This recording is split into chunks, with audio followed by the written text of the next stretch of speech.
first is Lockman, so you can lay down. So they would start, you would stabilize the femur and flex the knee to about 30 degrees, putting one hand on the proximal tibia and pushing anteriorly.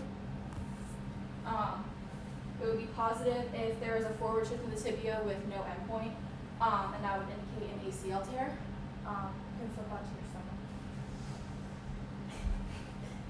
stomach. Next is prone Lockmans. So you would have their knee at about 30 degrees flexion, palpate the medial and lateral joint lines, and put downward pressure on the calf. If this was positive, there would also be a forward shift in the tibia, and that would indicate an ACL sprain. Next is anterior drawer. So you would start with the patient with their knee at about 90 degrees, putting both hands behind the proximal tibia and pushing anteriorly. If this was positive, the tibia would also shift forward and there would be no endpoint, and that would indicate an ACL tear. And then next is Lever's sign. So you start with the patient with their knee fully extended, put one hand underneath the calf and one at the top of the thigh, above the knee, and you would apply downward pressure on the thigh. If this was positive, the leg wouldn't shift up as you're putting downward pressure, so that would indicate an ACL sprain. And then next is Macintosh test. So they start with their knees relaxed. You internally rotate the tibia while applying a valgus force and flexing and extending the knee to about 30 degrees.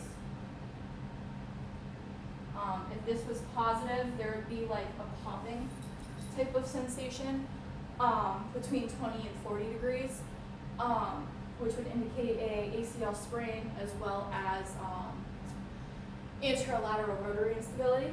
And then last is the Slocum test.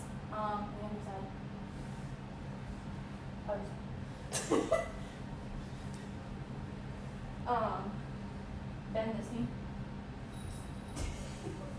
Bend that knee. Nice stiletto. Alright, so you'd have the patient start with their bottom knee at 90-90, and then their top knee fully extended, and then just turn your foot inward. So you would apply a valgus force with both hands on either side of the knee, and flex and extend the knee. Jesus Christ, Chloe. I'm sorry, what? Lean forward, kitty. And flex and extend the knee. There we go. Alright, if that was positive, the knee would sublux between 25 and 45 degrees, which would indicate a sprained ACL, Garrett, and as well as anterior lateral anterolateral rotary instability.